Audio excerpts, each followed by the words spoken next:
welcome back to the channel. Got another exciting video as we've been releasing the Moegneto audio line of monoblock amplifiers.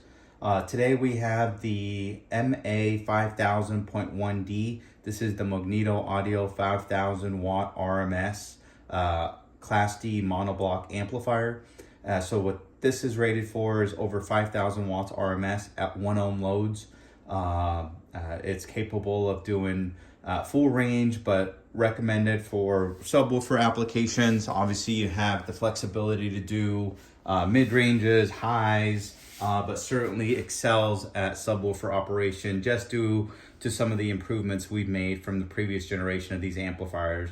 And that really focuses on thermal management. So thermal management, one of the biggest kind of things that you gotta have as a challenge with car audio, whether it's amplifiers or subwoofers. So really focused on improving a lot of good technology within this line of amplifiers, including better MOSFETs, better thermal medium that attaches the MOSFETs to the heat sinks itself, and even the fans that are used for cooling and increasing its CFM rating, as well as that lower noise operation levels. So very excited. Again, MA5000.1D, 5,000 watts RMS, 1 ohm. So this does 1 ohm, 2 ohm, 3 ohm, 4 ohm, everything above, but limited down to the 1 ohm as far as what we have been able to test in the lab. So since this is a full range monoblock, it's very compact, very efficient, over 90% efficient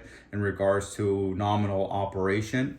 And so some of the things that we'll try to cover here overall, again, the sleek design, all aluminum chassis, very heavy, not light at all. So we'll go ahead and take some weight measurements of it, as well as all the dimensions. All of the Moegneto audio MA series in regards to the monoblock features 0 gauge input power terminals. These are 10 copper and they're oversized. So what that does is allow you to really leverage some beefy input cables for 0 gauge. Again, when something like 5,000 watts RMS, on average, if you're going to be pulling all 5,000 watts and more, you'd be pulling over 500 amps DC from your electrical power system in your car. So that's alternator and batteries and any other power source banks that you may have in there. So here I've got my kicker 0 gauge 10 copper, as you can see, can easily fit in there with a lot more room to spare. So oversized terminals to really allow you to get best power connections in your electrical system and best performance here. The remote wire, probably overkill. This doesn't draw a lot of current, but we went ahead and did the 8 gauge terminals on that as well. That way you have more flexibility and aesthetics when you're mounting something this beautiful in your car, that you have some nice wire coming to it instead of your traditional, 16 gauge wire that's coming out, or 24 gauge wire. Again, this doesn't draw current, right? It's a 12 volt signal with very low current. That's just for the turn on and turn off of the amplifier. But very beefy, dual grounds, dual power. And so we really were pleased with this overall design and just simple modifications for you guys to get maximum power in and also flexibility as well. You'll see on the edges, we've got it open for ventilation, which is a very important part of our cooling mechanism. Let's look at the input side here. Here you've got the 8 gauge speaker output terminals. You've got 2 for the negative, 2 for the positive. Again, also oversized. So here is my 0 gauge, here is my 4 gauge, and here is my 8 gauge, kind of samples of wire. And so the 8 gauge will easily fit for your speaker output for, again, maximizing power transfer from the amplifier to your loads, whether it's one or multiple subwoofers that you're going to be connecting to this. Again, as long as you stay above 1 ohm as a minimum, then you should be very pleased with the operation of this amplifier. Also built on here, 3 different LEDs, one for notification of protection. This does have triple redundant protection built in, so over voltage, over current, over temperature. We've got a clip indicator which shows when you have over 1% total harmonic distortion. Excellent for tuning your amplifier in the system. Again, I've got this amplifier in my truck. I love it, and I'm more of a sound quality guy. So, but then again, I have the flexibility to turn on that bass remote and really get things rattling and shaking in my truck. But overall, this is an excellent way to tune your amplifier to match your sound system for your mids, your highs, and really have an excellent sound stage altogether, complemented by subwoofers. So, and then you've got the blue power indicator here. You got your bass remote, again, on these 5Ks, all metal bass remote knob with the power and clip indicator on here, and RGB type of cabling, so it doesn't come loose on you. So we try to kind of throw in all of the little extra features without having you pay an arm and a leg for it. Controls, you've got the high pass filter from 15 hertz to 80 hertz, low pass from 80 hertz to 20 kilohertz, and then your gain, and then also the bass boost. On this, the bass boost is 45 hertz, so you get a 0 dB to 12 dB boost at that frequency, which is very, very common for those amazing lows. Again, also kind of ventilated areas here for your cooling system. So Tiffany style RCAs, you've got input and output, so you can daisy chain these. They're not strappable, so strappable and daisy chain slightly different. You can run the same signal through multiple amplifiers, but they're not strappable where you can actually connect the outputs together, and that takes kind of unique different setups. But these are, if you're even running a pass through from your full range amplifier to this, or multiple monoblocks to different subwoofers, you've got the in and out. But we also had the flexibility where these are tied in together, so if you do have the dual traditional RCAs, you could still connect them in here and it would not impact your system like other manufacturers do. So it's just another small feature that we added in here. Again, as I mentioned, completely aluminum. The why aluminum and not steel?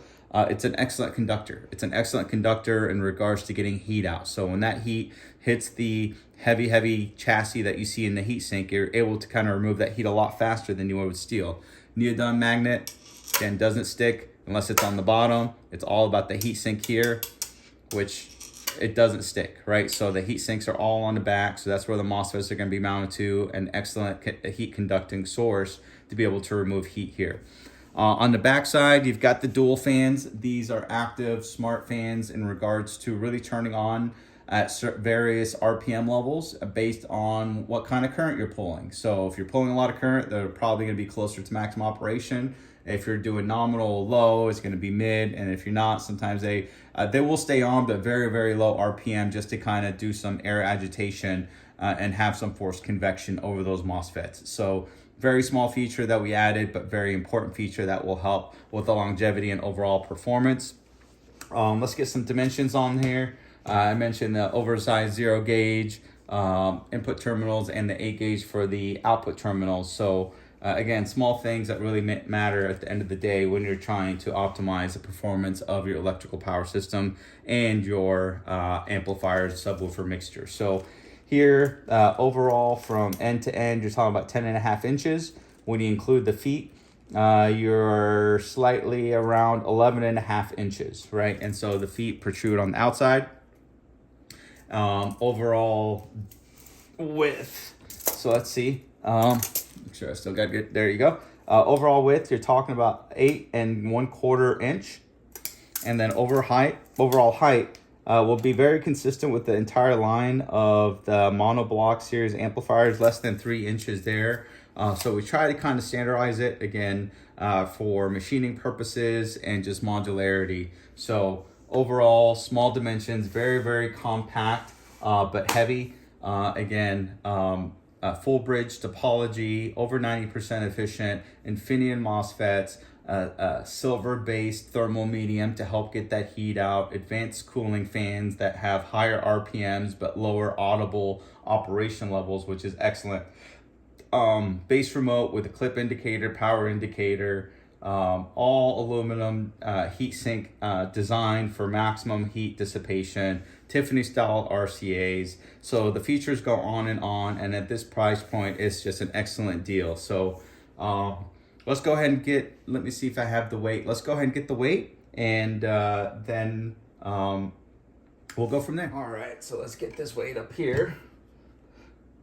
And the MA5000.1D weighs 8 pounds, 15 ounces. So definitely getting your money's worth in regards to overall just metal and raw components. But there's a reason why we beefed it up, is to ensure that you have a lot more mass to be able to get that heat out of those FETs, keep them nice and cool and operating longer and more efficiently. So very pleased with this overall design. If you guys are interested, check out our Facebook page, Moegneto Audio. Check out our Instagram at Moegneto Audio. Our website will be moegnetoaudio.com. Currently under construction, but we'll have it up here shortly. Or just email me at moegneto@gmail.com if you have any further questions. But overall, excellent deal. We're super excited to kind of take it outside of the Central Texas market. I know it's been very popular around here, one of our best sellers. In fact, this is our best seller for the 5K. And it's very hard for us to keep them in stock. So thank you again. Hopefully you guys enjoyed this review. Hit that like button, subscribe, share with your friends. Really appreciate the support that you guys have provided. Thank you very much.